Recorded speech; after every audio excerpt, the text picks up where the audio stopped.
Everyone, कैसे हैं आप सब लोग। आई होप अच्छे होंगे। Welcome to study with Sumita. आज मैं आप लोगों के लिए लेकर आई हूँ प्रीवियस ईयर क्वेश्चन पेपर्स, जो कि आपकी सभी परीक्षाओं के लिए बहुत ही महत्वपूर्ण हैं। और आज का हमारा टॉपिक होने वाला है राज्य के नीति निर्देशक तत्व। ठीक है, इस टॉपिक से कौन कौन सी परीक्षा में क्वेश्चन पूछे गए हैं, तो आज उनके बारे में डिस्कस करेंगे। तो आई होप वीडियो आप लोगों को सबको पसंद आएगा और आप लोगों के लिए बहुत ही हेल्पफुल भी है। तो चलिए स्टार्ट करते हैं। आप लोग भी कोशिश करिएगा क्वेश्चन के आंसर्स देने की। ठीक है, तो फर्स्ट क्वेश्चन है हमारा, भारतीय संविधान में राज्य के नीति निर्देशक तत्व ग्रहण किए गए हैं। क्वेश्चन नंबर 1 है, ठीक है, कि भारतीय संविधान में राज्य के नीति निर्देशक तत्व ग्रहण किए गए हैं। कहाँ से? ब्रिटेन से, आयरलैंड से, पूर्व सोवियत संघ से या फिर फ्रांस से।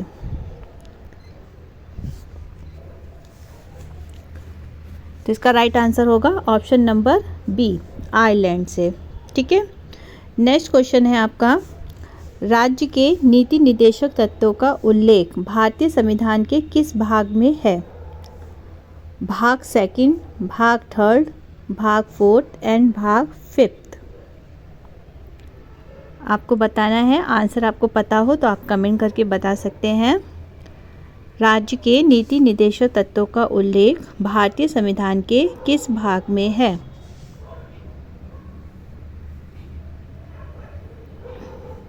ओके, इसका राइट आंसर होगा ऑप्शन सी, भाग 4। ठीक है, चलिए क्वेश्चन नंबर 3, भारतीय संविधान के किस अनुच्छेद में राज्य के नीति निर्देशक तत्वों का उल्लेख है? अनुच्छेद 33 से 46, अनुच्छेद 34 से 48, अनुच्छेद 36 से 51, अनुच्छेद 34 से 52। ये CDS परीक्षा में भी पूछा गया क्वेश्चन है।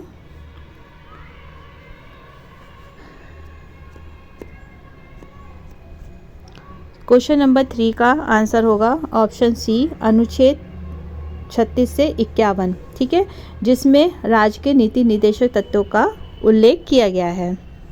चलिए नेक्स्ट क्वेश्चन की तरफ बढ़ते हैं। क्वेश्चन नंबर 4, संविधान का वह कौन सा भाग है जो संविधान के निर्माताओं के मस्तिष्क और उद्देश्यों को प्रतिबिंबित करता है? मूल अधिकार, संविधान की प्रस्तावना, राज्य के नीति निर्देशक तत्व या फिर भारतीय नागरिकता। तो इस क्वेश्चन का आंसर होगा ऑप्शन सी, राज्य के नीति निर्देशक तत्व जो हैं वो संविधान के निर्माताओं के मस्तिष्क और उद्देश्यों को क्या करते हैं?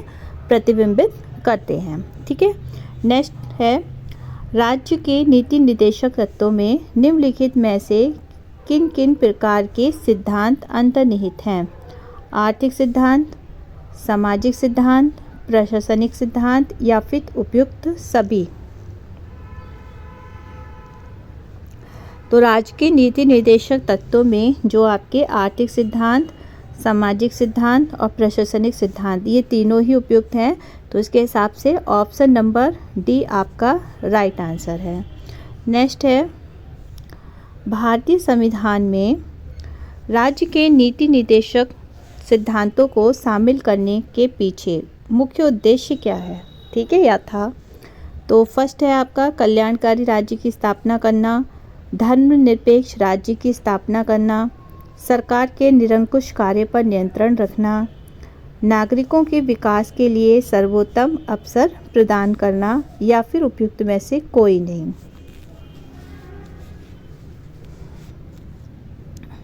तो इसका आंसर होगा ऑप्शन ए। ठीक है, कि भारतीय संविधान में राज्य के नीति निर्देशक सिद्धांतों को शामिल करने के पीछे उसका मुख्य उद्देश्य जो था वह कल्याणकारी राज्य की स्थापना करना था। ठीक है, नेक्स्ट क्वेश्चन, क्वेश्चन नंबर 7, संविधान में राज्य के नीति निर्देशक तत्वों को शामिल करने के पीछे क्या उद्देश्य है? राजनीतिक लोकतंत्र की स्थापना, सामाजिक लोकतंत्र की स्थापना, सामाजिक आर्थिक लोकतंत्र की स्थापना या फिर गांधीवादी आदर्शों के अनुरूप लोकतंत्र की स्थापना।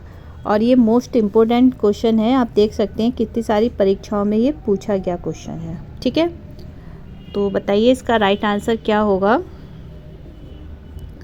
तो संविधान में राज्य के नीति निर्देशक तत्वों को शामिल करने के पीछे जो मुख्य उद्देश्य था वह था कि सामाजिक आर्थिक लोकतंत्र की स्थापना करना। ऑप्शन सी इसका राइट आंसर है। वीडियो को लाइक कर दीजिए, जो भी लोग देख रहे हैं, आप लोग लाइक नहीं करते हैं, और चैनल पर पहली बार आए तो प्लीज़ सब्सक्राइब भी कर दीजिए। चलिए नेक्स्ट क्वेश्चन है, क्वेश्चन नंबर 8। राज्य के नीति निर्देशक तत्व एक ऐसा चेक है जो बैंक की सुविधा अनुसार की जाएगी। ये कथन किसका है? BR अम्बेडकर का, KT शाह का, डॉक्टर राजेंद्र प्रसाद का, KM मुंशी का। क्वेश्चन नंबर 8,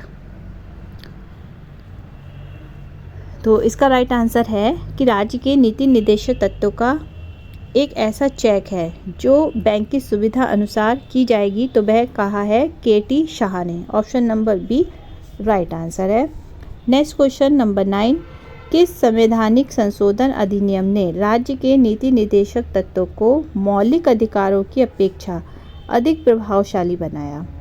तो 42वां संवैधानिक संशोधन 1976, 43वां संवैधानिक संशोधन अधिनियम 1977, या फिर 44वां संवैधानिक संशोधन अधिनियम 1978, 45वां संवैधानिक संशोधन अधिनियम 1980। तो क्या होगा इसका?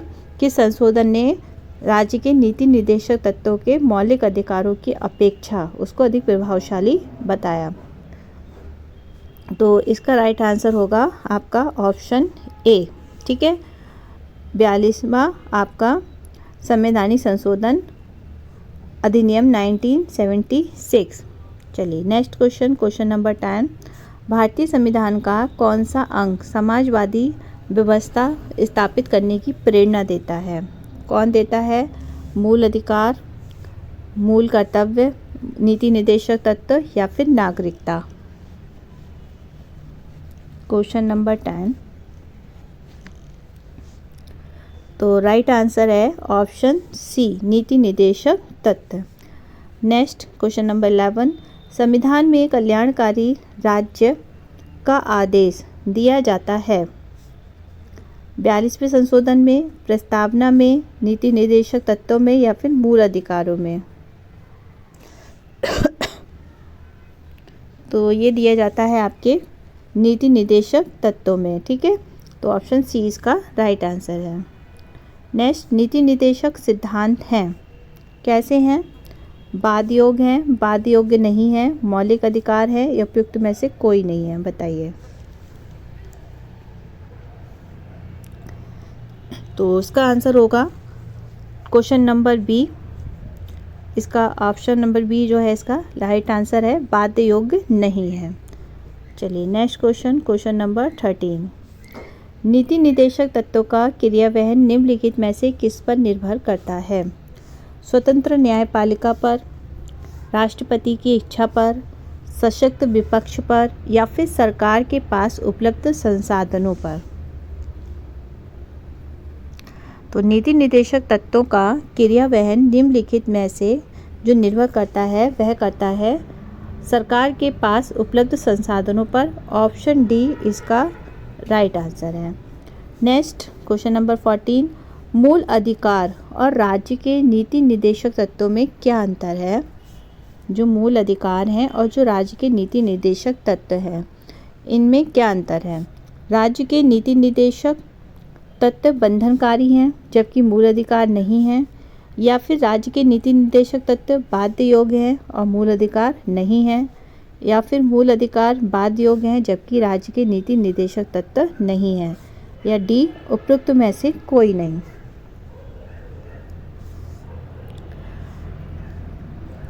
तो इसका राइट आंसर होगा ऑप्शन सी, मूल अधिकार बाध्य योग्य हैं जबकि राज्य के नीति निर्देशक तत्व बाध्य योग्य नहीं है। ठीक है, तो इन दोनों में ये अंतर बताया गया है। नेक्स्ट क्वेश्चन नंबर 15, मौलिक अधिकार एवं राज्य के नीति निर्देशक तत्वों के बीच में कौन सा कथन सही है? कि वे एक दूसरे के पूरक हैं, वे परस्पर विरोधी हैं, उन दोनों में कोई अंतर नहीं है, यह दोनों बाध्य योग्य है। तो मौलिक अधिकार और राज्य के नीति निर्देशक तत्वों में कथन सही है कि ये एक दूसरे के क्या हैं, पूरक है। ऑप्शन ए राइट आंसर है।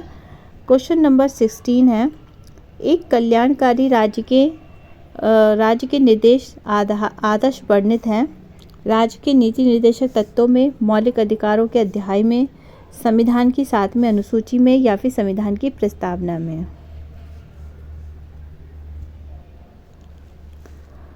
तो इसका आंसर होगा ऑप्शन ए, एक कल्याणकारी राज्य के निर्देश आदर्श वर्णित है राज्य के नीति निर्देशक तत्वों में। नेक्स्ट क्वेश्चन नंबर 17, नीति निर्देशक तत्वों की कार्यान्वयन करने के लिए मूल अधिकारों का हनन हो सकता है। तो हाँ, कुछ का, नहीं या फिर विवादग्रस्त है।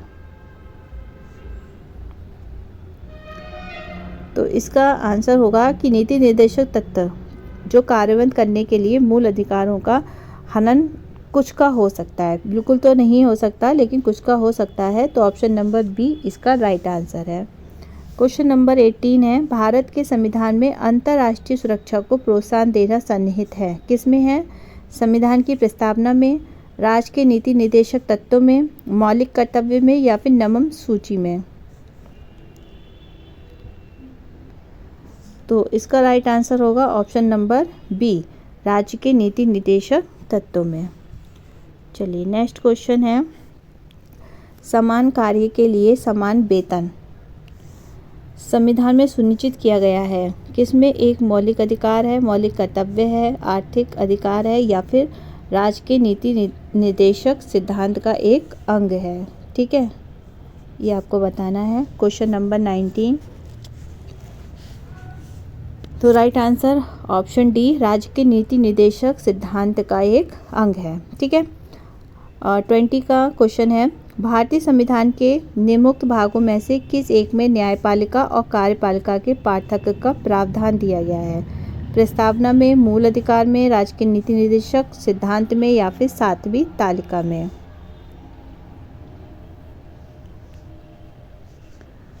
तो इसका राइट आंसर होगा ऑप्शन सी, राज्य के नीति निर्देशक सिद्धांत में। ठीक है, नेक्स्ट क्वेश्चन नंबर 21, भारतीय संविधान में राज्य के नीति निर्देशक सिद्धांत को किस मुख्य कारण में सम्मिलित किया गया है? कल्याणकारी राज्य की स्थापना के लिए, धर्मनिरपेक्ष राज्य की स्थापना के लिए, सरकार के स्वेच्छाचारी आचरण को रोकने के लिए या फिर सरकार को विकास में आवश्यक अवसर प्रदान करने के लिए। तो क्वेश्चन नंबर 21 का आंसर बताइए कमेंट में अगर आपको पता हो। तो इसका राइट आंसर होगा ऑप्शन ए। अभी तक अगर आपने लाइक नहीं किया है तो प्लीज़ लाइक कर दीजिए, और चैनल पर पहली बार आए हैं तो सब्सक्राइब कर लीजिएगा, बेल आइकन को प्रेस कर दीजिएगा। ठीक है, चलिए आगे बढ़ते हैं। क्वेश्चन नंबर 22, मूलभूत संविधान में कौन से भाग में राज्य लोक कल्याण की संकल्पना सम्मिलित की गई है? संविधान की प्रस्तावना में, संविधान की 3री अनुसूची में, संविधान की 3री अनुसूची में या फिर नीति निर्देशक तत्व में। इसका राइट आंसर होगा ऑप्शन सी, बोस। इसका राइट आंसर है ऑप्शन डी। ठीक है, नेक्स्ट क्वेश्चन, राज्य के नीति निर्देशक तत्व। ठीक है, ये आपका आरआरबी, महेंद्र घाट, एएसएम, जीजी परीक्षा में पूछा गया क्वेश्चन है। और आज का लास्ट क्वेश्चन है क्वेश्चन नंबर 23, कि संविधान का कौन सा अंश भारत के नागरिकों को आर्थिक न्याय प्रदान करने का संकेत करता है? राज्य के नीति निर्देशक तत्व, मौलिक अधिकार, प्रस्तावना, उपयुक्त सभी। तो वह देता है राज्य के नीति निर्देशक तत्व। ऑप्शन ए इसका राइट आंसर है। वीडियो अच्छा लगा हो तो लाइक करिएगा, शेयर ज़रूर कर दीजिएगा अपने फ्रेंड्स के साथ में, अपने ग्रुप में, और चैनल पर पहली बार आए हैं तो प्लीज़ सब्सक्राइब भी कर लीजिएगा। कल फिर नेक्स्ट टॉपिक के साथ कुछ अच्छे से क्वेश्चंस लेकर आऊँगी। तब तक के लिए बाय बाय, टेक केयर।